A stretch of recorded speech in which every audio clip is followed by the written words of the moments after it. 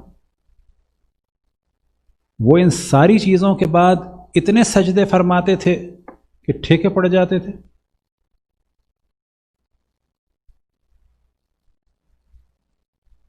صلوات پڑھیں بر محمد والے محمد۔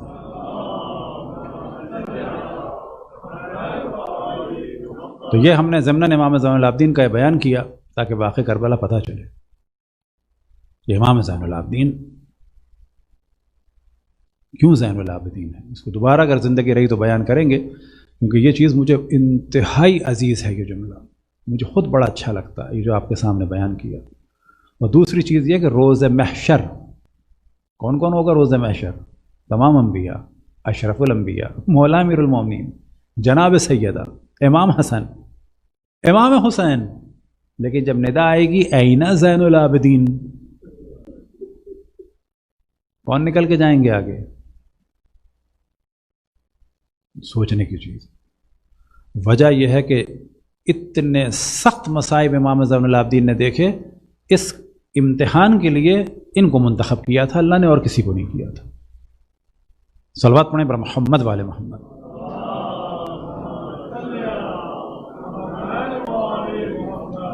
اب اگر امام حسین بیعت کرتے دین ختم ہو جاتا۔ یاد رکھیں کہ امام حسین کے پاس صرف دو آپشن تھے، یا بیعت کرتے یا نہ کرتے، تیسرا آپشن نہیں تھا۔ بیعت کرتے دین ختم ہو جاتا، بیعت نہیں کی تو کیا تھا؟ وہ یزید کی جانب سے تھا، بیعت نہ کریں تو قتل کر دو۔ امام حسین صرف ایک کام چاہتے تھے، دین رسول اللہ کو بچانا، جیسے بھی بچے۔ آپشن یزید کی جانب سے تھا، بیعت کرے تو صحیح ہے ورنہ مار دو۔ امام حسین کے لیے بیعت ناممکن تھی، دین ختم ہو جاتا، برباد ہو جاتا۔ آج یہ بعض لوگ کہہ رہے ہوتے اے کاش امام حسین اٹھ جاتے تو کتنا اچھا تھا۔ یہ جو آج لوگ کہہ رہے ہیں نا، آپ کیوں گریہ کر رہے ہیں، کیوں حسین حسین کر رہے ہیں، آج یہ کہہ رہے ہوتے اس زمانے میں اگر نواسے رسول تھوڑا ایکشن لے لیتے تو اسلام کا یہ حال نہ ہوتا۔ کیا ہوتا؟ جانی تو چلی جاتی۔ آپ کہتے جی بہنیں بھی تو تھیں، کیا ہوتا اگر بہنوں کی بھی چادروں کی قربانی دے دیتے، دین تو بچ جاتا۔ آج اس آئیڈیل کو لوگ تلاش کر رہے ہوتے، اے کاش حسین ابن علی کی اتنی بڑی پرسنالٹی تھی، وہ کچھ بچا لیتے دین کو۔ اور واقعاً حقیقت یہ ہے کہ امام حسین کے علاوہ کوئی بچا نہیں سکتا تھا۔ یزید کو ہول سیل ریٹ پر بیعت کرنے والے مل رہے تھے۔ کیا وجہ تھی کہ ایک حسین ابن علی کی بیعت کی ضرورت تھی؟ حسین ابن علی کی حیثیت کیا ہے تمہارے نزدیک؟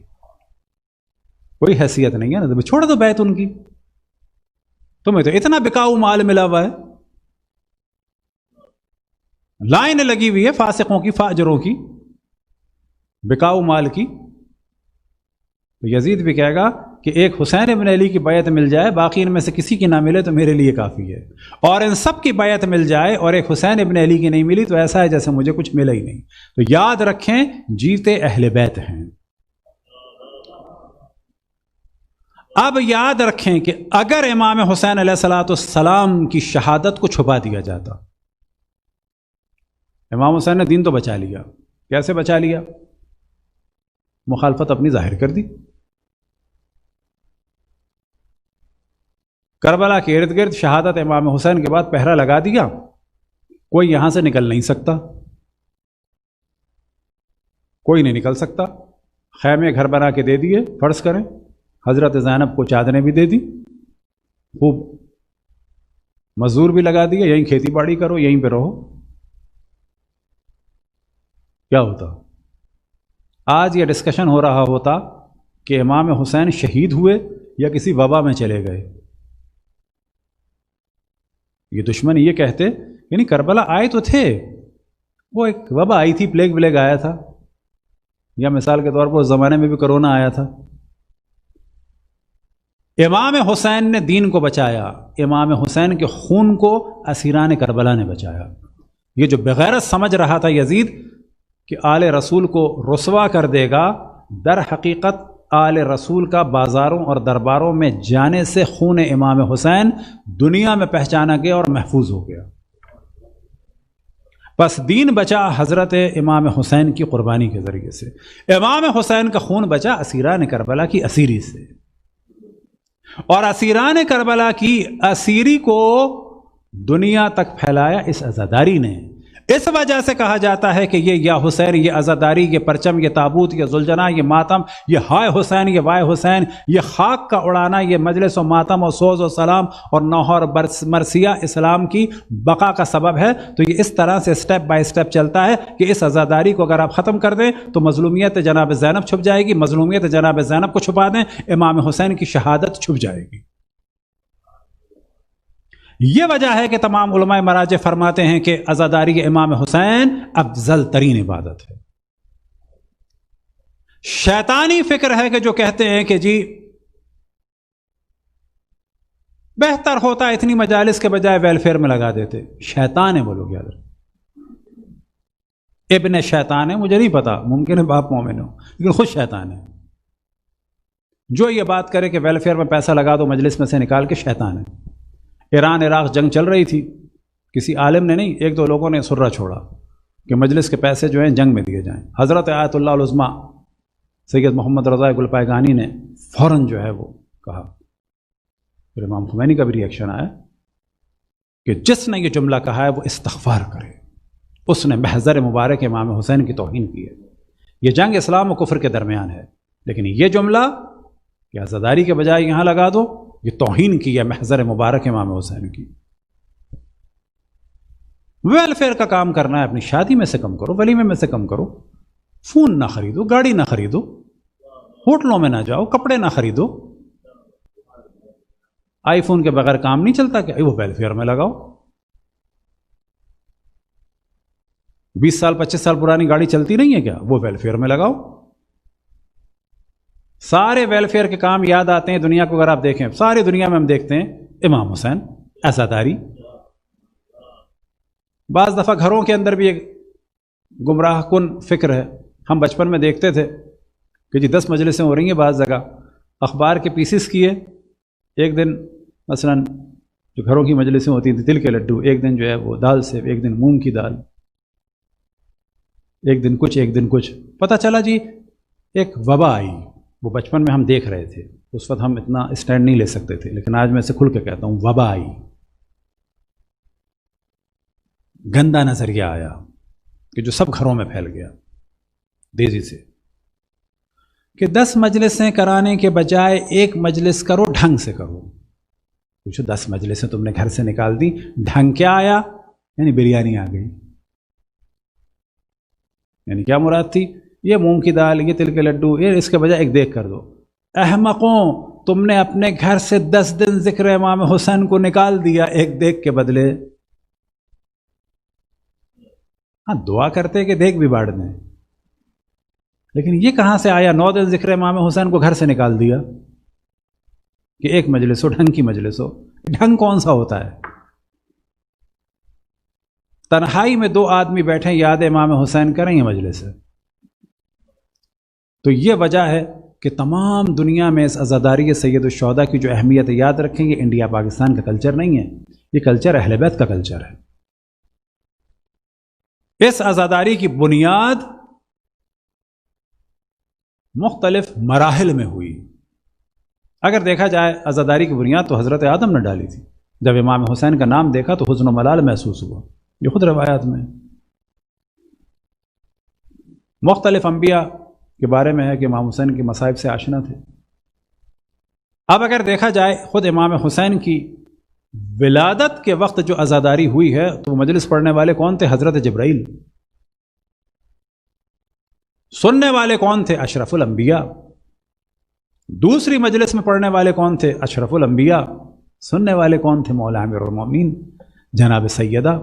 عزاداری تو یہاں سے شروع ہوئی ہے.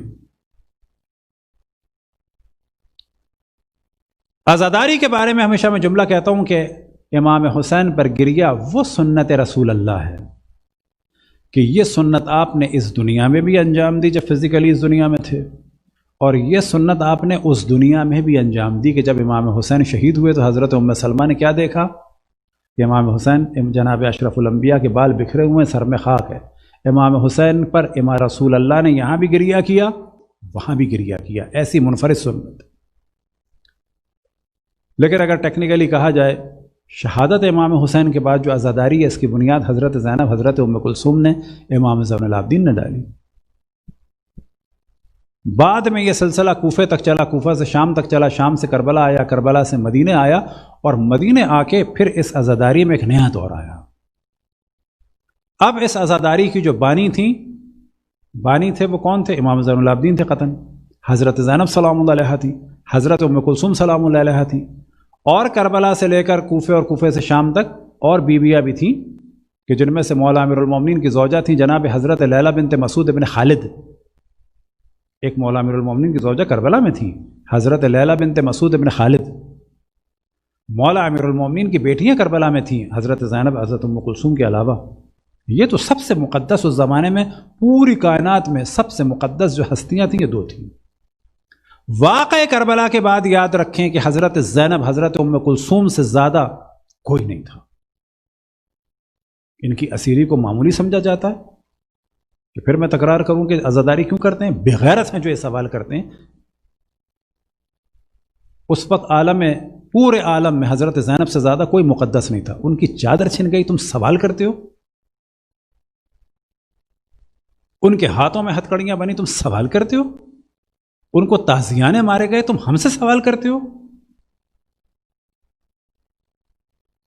ان کے علاوہ کوئی بھی اشرف الانبیاء کا اتنا قریبی نہیں تھا، یاد رکھیں، دو کے علاوہ۔ ممکن ہے کسی کے ذہن میں سوال آیا امام زین العابدین، امام زین العابدین سیکنڈ اسٹیپ میں تھے، یہ دو نواسیاں تھیں، وہ نواسے کے بیٹے تھے، مقام بلند تھا، الگ ہے۔ رشتے میں حضرت زینب سے زیادہ حضرت ام کلثوم سے زیادہ کوئی نہیں تھا۔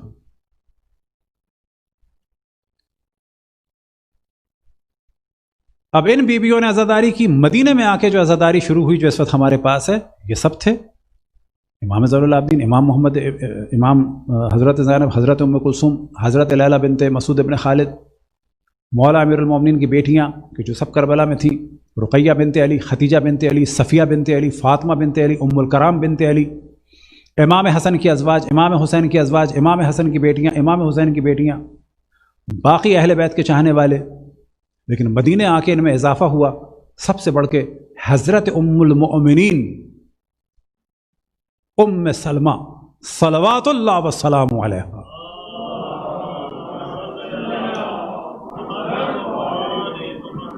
کہ جو واقعاً ماں تھیں، کس کی؟ حتی مولا علی کی ماں تھیں، وہ حضرت فاطمہ کی واقعاً ماں تھیں، ماں تھیں وہ امام حسن امام حسین کی، ماں تھیں صحیح معنی میں تمام مسلمانوں کی۔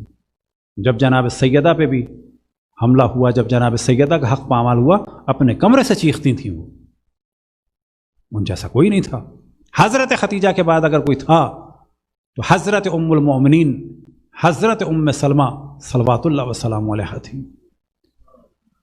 اور پھر وہاں پر حضرت عقیل کی بیٹیاں ساتھ ہو گئیں، جن میں سے ایک تھیں حضرت ام لقمان، ان کا ذکر ہم یوں کرتے ہیں پتہ چلے یہ عزاداری کیسے پہنچی۔ حضرت ام لقمان، حضرت ام لقمان حضرت عقیل کی بیٹیوں میں اور عقیلی خاندان میں اور نسل ابو طالب میں حضرت زینب حضرت ام کلثوم کے بعد اگر کوئی تھا پرسنالٹی میں تو وہ حضرت ام لقمان تھی۔ وہ پرسنالٹی تھیں جو حضرت زینب کے ساتھ جو ہے ڈسکشن کرتی تھیں، مشورے دیتی تھیں، حتیٰ جلا وطنی کا جو حضرت زینب کا سلسلہ ہوا اس میں بھی جو مشورے چلتے تھے حضرت ام لقمان دے رہی تھیں۔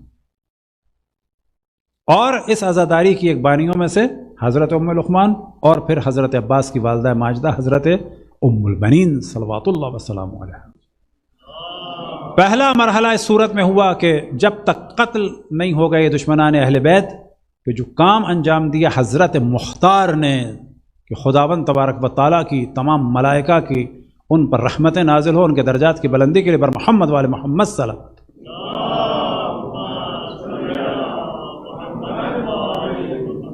آج لوگ سیاسی بنتے ہیں، سوال کیا جائے حضرت زینب کے روضے کا دفاع کرنے والے جتنے اپنے ہیں وہ تو ہیں، آپ سے سوال کیا جائے کہ رشین فورسز نے ساتھ دیا، آپ کا دل چاہے گا ان کافر رشین فورسز کی توہین کریں جبکہ آپ کو پتا ہے کہ حضرت زینب کے روضے کا دفاع کیا ہے؟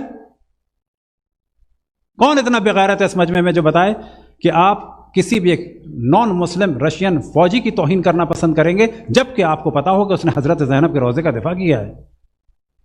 کیسے دل چاہتا ہے لوگوں کا حضرت مختار کی توہین کرنے کا، جس نے اہل بیت کو سرور بخشا۔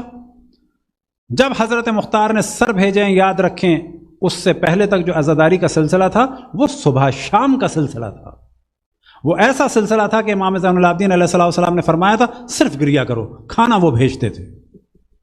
یہ گریا اتنا سادہ نہیں تھا، جناب حضرت ام سلمہ، جناب حضرت ام البنین، جناب حضرت لیلہ بنت مسعود ابن خالد زوجہ مولا امیر المومنین، حضرت زینب، حضرت ام کلثوم، گو کہ حضرت ام کلثوم حضرت زینب بیچ میں جلا وطن کر دی گئی تھی، اور امام زین العابدین مولا امیر المومنین کی بیٹیاں رقیہ بنت علی، ختیجہ بنت علی، صفیہ بنت علی، فاطمہ بنت علی، ام الکرام بنت علی، امام حسن کی ازواج، امام حسین کی ازواج، امام حسن کی بیٹیاں، امام حسین کی بیٹیاں، یہ صبح شام گھروں سے نکلتی تھیں، ان کے ساتھ احترام میں تمام بنی ہاشم، اور اس وقت جس کے دل میں رسول اللہ اور آل رسول اللہ کی محبت تھی یہ تمام خواتین بقی میں جاتی تھیں، سارے دن یا حسین ہوتا تھا، کھانے کا اہتمام امام زین العابدین فرماتے تھے۔ یہ تھی عزاداری۔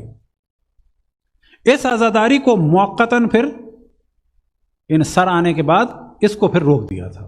کیا مراد؟ اب یہ والا سوگ ہٹا دو، اب یہ صبح سے شام تک گریا، یہ صبح سے شام تک سیاہ لباس، باقی میں عزاداری ہوتی تھی، یہ گھروں سے بیویاں نکلتی تھیں، روٹین تھا ان کا۔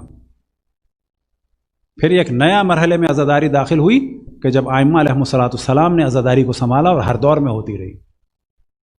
پھر جو ایک موضوع آیا کہ جس کو ڈسکس کر کے مصائب کی جانب جائیں، اور دشمن ہمارے اسی محسن کے نام سے ہمیں نسبت دیتے ہیں اور ہم اس کو پہچانتے بھی نہیں ہیں، اور میں ہمیشہ محرم میں ان کا ذکر کرتا ہوں، مجھے ان سے عشق ہے، لیکن عشق ایسا نہیں ہے کہ ان کو میں کوئی پاک اور پاکیزہ سمجھتا ہوں، نہیں، بادشاہ تھے، اگر اللہ نے گناہ کیا ہے تو اللہ معاف کرے گا، لیکن اہل بیت کے چاہنے والے تھے۔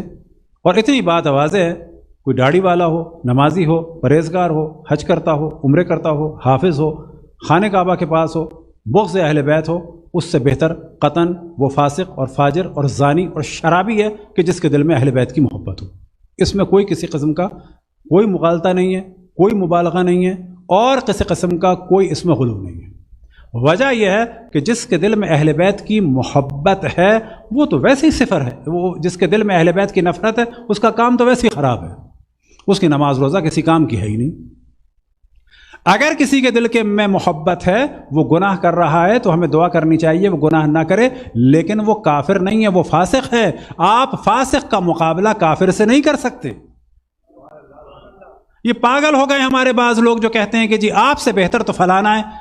ہمارا شرابی بھی کہ جو اہل بیت سے محبت کرتا ہو وہ کسی حافظ سے، مولوی سے، داڑھی والے سے، کسی سے بھی کم نہیں ہو سکتا۔ کب؟ کہ جب اس کے دل میں اگر بغض اہل بیت ہے۔ کیا یہ ہو سکتا ہے کہ ایک چیریٹی کرنے والا ایتھیس جو ہے کسی مسلمان سے بہتر ہو؟ کہا جائے کہ چیریٹی بہتر ہو سکتی ہے، وہ خود بہتر نہیں ہے کیونکہ وہ اللہ کو نہیں مانتا۔ تو یاد رکھیں، بغض اہل بیت بدترین چیز ہے، حب اہل بیت بہترین چیز ہے۔ جس کے دل میں حب اہل بیت ہے، اب ہمیں بھی دعا کرنی چاہیے، اسے بھی دعا کرنی چاہیے کہ اللہ اہل بیت کی راہ پہ چلنے کی اس کو توفیق عطا فرمائے۔ ابھی جہنم نہیں ہے اس کے لیے، وہ جہنم میں نہیں جائے گا، ابھی کام اس کا ابھی تک صحیح ہے۔ ہمیں نسبت دی جاتی ہے اور کہا جاتا ہے، شیعوں کو ایک ٹائٹل دیا جاتا ہے رافضی۔ الحمدللہ ہم رافضی ہیں۔ رافضی سے کیا مراد ہے؟ ان چند لوگوں کو چھوڑنے والے۔ تو ہم کہتے ہیں چھوڑنے کے دو معنی ہوتے ہیں، چھوڑنا بے معنی ترک کرنا، ایک چھوڑنا ہوتا ہے پکڑ کے چھوڑنا۔ اللہ کا شکر ہے ہم نے تو کبھی پکڑا ہی نہیں تھا جو چھوڑ، اللہ کا لاکھ لاکھ شکر ہے۔ البتہ جنہوں نے پکڑ کے چھوڑ دیا ان کے لیے بھی شکر ہے۔ رافضی ہم رسول اللہ کے نہیں ہیں، رسول اللہ کو نہیں چھوڑا ہم نے، وہ ہوتا شرم کا مقام۔ اہل بیت کے رافضی نہیں ہیں ہم، دشمن اہل بیت کے رافضی ہیں الحمدللہ۔ الحمدللہ الحمدللہ. صلوات پڑھیں اس الحمدللہ کے ساتھ. تو ایک تو ہمیں ٹائٹل دیتے ہیں رافضی. یہ ٹائٹل فرعون نے بھی دیا تھا حضرت موسیٰ کے ماننے والوں کو. ارفستم، تم نے چھوڑ دیا. ایک ہمیں ٹائٹل دیتے ہیں بوئی. تو آج ہم اس کو ڈسکس کریں گے بوئی کیوں کہتے ہیں. ہمیں شیعوں کو بھی نہیں پتا. وہابیوں کی آپ جائیں تو کہتے ہیں بوئی. ہؤلاء الرافضہ والبوئی والصفوی، یہ رافضی، یہ بوئی، یہ صفوی. تو آپ کہیں گے رافضی سمجھ میں آ گیا، بوئی اور صفوی کیا ہے؟ یہ بوئی کیوں کہتے ہیں؟ یاد رکھیں ایک مملکت بنی تھی شمال ایران میں. ایران ہمیشہ مرکز رہا ہے اہل بیت کا، یاد رکھیں. یہ جو ہمارے یہاں بعض لوگوں کی وجہ سے لوگ ہمارے علماء مراجع یا ایران یا انقلاب کی مخالفت کر رہے ہیں، ان لوگوں کی وجہ سے ان کی نہ کریں آپ. وہ ہمارا مرکز تھا، مرکز رہے گا. امام زمان کے ظہور کے لیے راہ ہموار ہوگی. بعض جوہلا شدت پسندوں کی وجہ سے علماء مراجع یا ایران کی نہیں کریں مخالفت. وہ شیعوں کا مرکز تھا، رہے گا، اور امام زمان کے لیے راہ ہموار ہوگی. بوئی کون تھے؟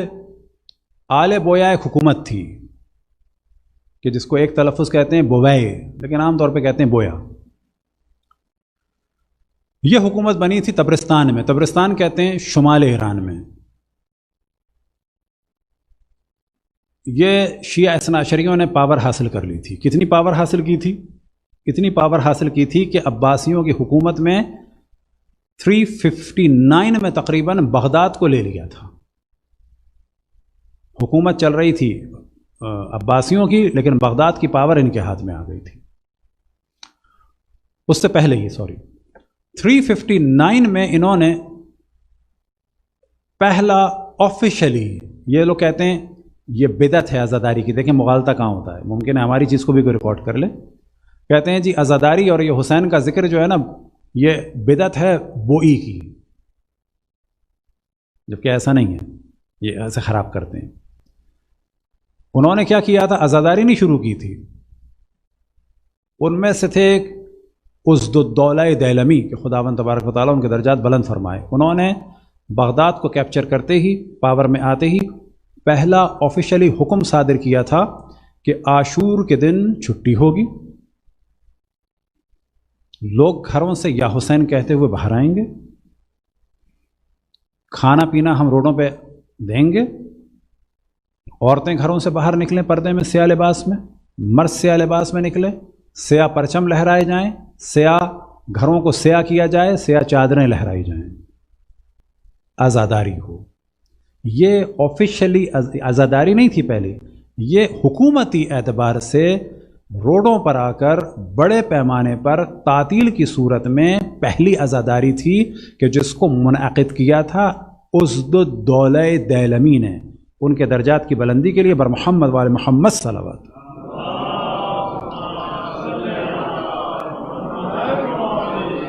بعد میں اس کو اور زیادہ بڑھایا تھا صفویوں نے، کہ جو ہمیں تیسرا ٹائٹل دیتے ہیں کیا کہتے ہیں؟ صفویون، یہ صفوی.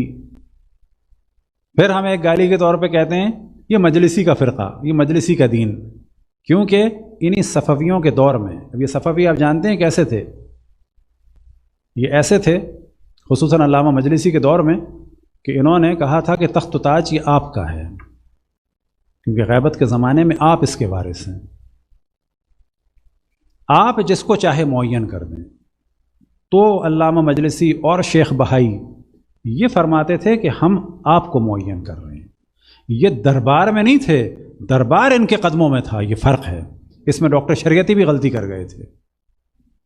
ڈاکٹر شریعتی کا بھی اعتراض تھا کہ دربار جاتے تھے، نہیں، دربار ان کے قدموں میں تھا. بادشاہ کے یہ مطیع نہیں تھے. بادشاہ کو پاور جو ملتی تھی وہ ملتی تھی علامہ مجلسی جیسوں کے ذریعے سے. بادشاہ کو پاور ملی تھی شیخ بہائی جیسوں کے ذریعے سے.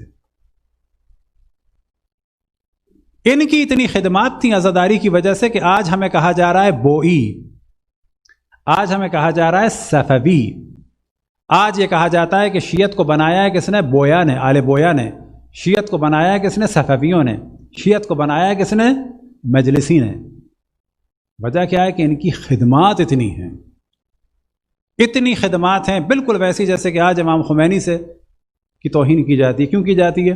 کہ انہوں نے دنیا کے سامنے تشیع کا جلوہ پیش کیا، اور یہی وجہ ہے کہ گالیاں دی جاتی ہیں انہیں۔ آج آغا سیستانی کو گالیاں دی جاتی ہیں عرب دنیا میں، آپ کو تعجب ہوگا، سب سے زیادہ ان کو دی جاتی ہیں۔ وجہ یہ ہے کہ جتنی پلاننگ تھی ان دہشت گردوں کی، خبیثوں کی، اس پر پانی پھیر دیا تھا کس نے؟ ایک ہمارے بزرگ مرجے کے ایک جملے نے۔ صلوات پڑھیں بر محمد والے محمد۔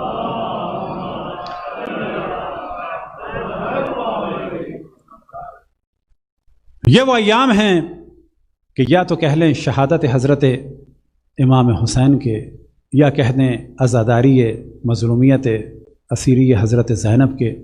گو کہ ٹائم آج 5 منٹ زیادہ ہو گیا، اور نہیں ہوگا انشاءاللہ کل سے، لیکن یاد رکھیں کہ یہ ایام ہیں امام جناب سیدہ کی مظلومیت کے۔ یہ جو تیر لگا جناب علی اصغر کے، یہ ان کے نہیں لگا، ان کے بعد میں لگا، پہلے جناب سیدہ کے کلیجے میں لگا۔ یہ جو تعزیانے پڑے جناب زینب اور جناب ام کلثوم کے، یہ ان کے بعد میں لگے، پہلے جناب سیدہ کے لگے۔ یہ جو گلے میں توق تھا، یہ امام زین العابدین کے بعد میں پڑا۔ یہ جو کیلیں چبھ رہی تھیں، یہ جناب سیدہ کے چبھ رہی تھیں۔ یہ جو جسم زخمی تھا، جناب سیدہ کا جسم زخمی تھا۔ یہ جو تماچے پڑے جناب سکینہ یا جناب رقیہ کے، یہ جناب سیدہ پہ پڑے۔ جو دربار میں ایک شقی نے کہا یا امیر المؤمنین حبلی ہذہ الجاریہ، کہ اے امیر المؤمنین یہ کنیز مجھے تحفے میں دے دے، یہ جملہ امام حسین کی بیٹی کے لیے نہیں تھا، یہ جملہ رسول اللہ کی بیٹی کے لیے تھا۔ یہ توہین رسالت ہو رہی تھی۔ اجرکم اللہ۔ کربلا ہو گئی اس وقت کہ جب فاطمہ دیوار و دروازے کے درمیان تھی۔ میں ہمیشہ پہلے دن جو ہے وہاں جناب سیدہ کے مصائب پڑھتا ہوں۔ اشرف الانبیاء کے بعد سب سے پہلے جس گھر کا گھراؤ ہوا وہ جانتے ہیں کون سا گھر تھا؟ وہ گھر تھا جس دروازے پہ آ کے رسول اللہ آیت تطہیر کی تلاوت فرماتے تھے، انما یرید اللہ لیذھب عنکم الرجس اہل البیت ویطہرکم تطہیرا۔ پھر داخل ہو جاتے تھے؟ نہ، سلام کرتے تھے، جب تک جواب نہ آ جائے اندر نہیں جاتے تھے، جبکہ اجازت تھی ان کو۔ کوئی محرم نہ محرم کا مسئلہ نہیں تھا، بیٹی کا گھر تھا۔ یہ وہ گھر تھا کہ جب سفر پہ جاتے تھے سب سے آخر میں جہاں سے نکلتے تھے اس گھر سے نکلتے تھے۔ یہ وہ گھر تھا جب سفر سے آتے تھے تو پہلے اس گھر میں جاتے تھے۔ لیکن اشرف الانبیاء کے بعد سب سے پہلے جس گھر کا محاصرہ ہوا وہ یہ گھر تھا۔ اشرف الانبیاء کے بعد سب سے پہلے کسی کو ڈرایا گیا، دھمکایا گیا، تو وہ اس گھر کے مکینوں کو ڈرایا گیا، دھمکایا گیا۔ اشرف الانبیاء کے بعد اگر کسی پر تعزیانہ پڑا تو اس گھر کے مکین پہ پڑا۔ اشرف الانبیاء کے بعد اگر کسی کی اولاد کا قتل ہوا تو اس گھر کی میں رہنے والی کی اولاد کا قتل ہوا، یعنی جناب محسن کا۔ اشرف الانبیاء کے بعد اگر کہیں سے گریے کی آواز آواز بلند ہوئی تو وہ اس گھر سے بلند ہوئی۔ یہ گھر کس کا تھا؟ یہ گھر بضعۃ الرسول کا تھا، یہ گھر ریحانۃ الرسول کا تھا، یہ گھر تھا کہ جس کے لیے آپ نے فرمایا روحی التی بین جنبیہ، یہ وہ میری روح ہے جو دو میری پسلیوں کے درمیان ہے۔ جس وقت جناب سیدہ کی پسلیاں ٹوٹی ہیں تو وہ رسول اللہ کی روح کو پیس کے رکھ دیا تھا۔ اجرکم اللہ۔ ہاں مومنو، ایک وقت آیا کہ وہی گھر کے جس گھر پہ کھڑے ہو کے اشرف الانبیاء سلام کرتے تھے، جب تک جواب نہ آ جائے تو گھر میں قدم نہیں رکھتے تھے، آیت تطہیر کی تلاوت فرماتے تھے۔ آج اسی گھر پہ کھڑے ہو کے ایک شقی دھمکی دیتا ہے اور کہتا ہے جتنے لوگ اس گھر میں ہیں گھر سے باہر نکل آئیں ورنہ گھر کو آگ لگا دوں گا۔ جب یہ جملہ جناب سیدہ نے سنا تو اپنے بابا کو پکارا۔ تصور کریں کہ بابا پہ کیا گزری ہوگی، رسول اللہ پہ کیا گزری ہوگی۔ وہ رسول کے جب جناب سیدہ کو دیکھتے تھے خوش ہو جاتے تھے۔ معراج کی جب یاد آتی تھی جناب سیدہ کی کبھی بالوں کو سونگتے تھے، جناب سیدہ کا احترام کرتے تھے، کھڑے ہو جاتے تھے، ان کے قدموں کے نیچے اپنے ابا کو بچھا دیتے تھے، اپنی جگہ ان کو دے دیتے تھے۔ اور روایتوں میں نقل ہوا جب جناب سیدہ کو دیکھتے تھے قام الیہا، کہ دوڑ کے ان کی جانب جاتے تھے، ان کے ہاتھوں کو چومتے تھے۔ فاطمہ کون ہے؟ فاطمہ وہ ذات ہے کہ یاد رکھیں کہ جس کے لیے رسول اللہ کو معراج پہ بلایا گیا اور جناب سیدہ کا نور دیا گیا۔ فاطمہ کی خلقت وہ خلقت ہے کہ کائنات میں کسی کی ایسی خلقت نہیں ہوئی کہ کسی کے باپ کو معراج پہ بلا کے تحفہ دیا ہو۔ یہ فقط معراج پہ اشرف الانبیاء کو بلا کر ایک تحفہ دیا گیا، وہ تحفہ تھا فاطمہ کا۔ لیکن آج وہی فاطمہ دیوار اور دروازے کے درمیان جب جناب سیدہ نے پکارا السلام علیکہ یا ابتا، السلام علیکہ یا رسول اللہ، السلام علیکہ یا حبیب اللہ، اہکذا یفعل ببنتک وحبیبتک، سلام ہو آپ پہ میرے والد ماجد، سلام ہو آپ پہ حبیب خدا، سلام ہو آپ پہ رسول خدا، آپ کے بعد آپ کی حبیبہ اور بیٹی پہ یہ ستم کیا جا رہا ہے۔ یہ جملے ختم نہ ہوئے، دل یہ کہتا ہے کہ اب رسول اللہ کو کیوں نہ پکارا۔ دل یہ کہتا ہے کہ جناب سیدہ نے شاید یہ سوچا ہو کہ اب جو جملہ کہنے والی ہوں شاید میرے باپ کی روح اور زیادہ تڑپ جائے۔ اب جو جملہ کہا تو جناب فضہ کو پکارا، یا فضہ خذینی لقد قتل من فی احشایا من حمل، اے فضہ مجھے تھام لو، میرے شکم میں جو مولود تھا اسے قتل کر دیا۔ اب ایک وقت آیا کہ جناب سیدہ نحیف الاغر ہوتی چلی گئیں، یہاں تک کہ وصیت فرمائی کہ اے علی مجھے رات کی تاریکی میں دفن کرنا، مجھے رات کی تاریکی میں غسل دینا، مجھے رات کی تاریکی میں حنوط دینا، مجھے رات کی تاریکی میں کفن دینا، مجھ پہ رات کی تاریکی میں نماز پڑھنا، مجھے رات کی تاریکی میں دفن کرنا، میرے دشمنوں کو خبر نہ ہونے دینا۔ ایک وقت آیا کہ مولا امیر المومنین کون؟ فاتح خیبر و بدر و حنین، کہ جس کے لیے لا فتح الا علی کی ندا بلند ہوئی، ان کے گریے کی آواز بلند ہو گئی۔ وجہ کیا تھی کہ فاطمہ کے زخم پہ نگاہ پڑ گئی۔ اسد اللہ غالب علی کل غالب کے گریے کی آواز بلند ہو گئی، یا وجہ زخم پہ نگاہ پڑ گئی یا نیل پہ نگاہ پڑ گئی۔ ہاں مومنو، ایک وقت آیا کہ علی نے ندا دی، حسن و حسین کو پکارا، یا اے حسن اے حسین، اے زینب اور ام کلثوم آؤ اپنی ماں کو الوداع کہو۔ مولا فرماتے ہیں لقد حنت و انت و مدت یداہا، کہ فاطمہ نے ایک آہلی گریے کی آواز بلند ہوئی، اپنے دونوں ہاتھوں کو پھیلایا، و ضمتہما الی صدرہا، دونوں بچوں کو اپنے سینے سے لگا لیا۔ عاطف غیبی نے ندا دی، اے علی بچوں کو ماں کے سینے سے جدا کر دو، یا علی ارفعہما عن صدرہا، کہ اے علی بچوں کو ماں کے سینے سے جدا کر دو۔ لقد اب کیا ملائکۃ السماء، آسمان کے ملائکہ کو حسن و حسین کے اس عمل نے رلا دیا۔ ہاں مومنو، آج تو علی نے بچوں کو ماں کے سینے سے جدا کر دیا، لیکن ایک میں جملہ عرض کروں کہ جب فاطمہ کو لیا تھا تو صحیح و سالم لیا تھا۔ روایتوں میں نقل ہوا کہ نکاح کے بعد جناب سیدہ کا ہاتھ علی کے ہاتھ میں دیا، لیکن جب جناب سیدہ کو علی نے دفن کیا، آپ جانتے ہیں کیا ہوا؟ علی پہ کیا گزری ہوگی؟ بس مصائب ختم ہو گئے۔ روایتوں میں نقل ہوا جب علی فاطمہ کو دفن کرنے لگے تو قبر میں سے رسول اللہ کے دو ہاتھ نکلے، کل رسول اللہ نے اپنے ہاتھ سے فاطمہ کا ہاتھ علی کے ہاتھ میں دیا، آج علی ٹوٹی ہوئی پسلیوں کے ساتھ علی کے جسم کو رسول اللہ کے ہاتھوں میں دیتے ہیں۔ آج علی نے حسن و حسین کو سینے سے جدا کر کے اپنے سینے سے لگا لیا، لیکن کربلا کے میدان میں زینب اور ام کلثوم کو اور سکینہ کو جدا کرنے کے لیے کبھی تازیانے پڑیں گے تو کبھی تماچے۔ ماتم حسین۔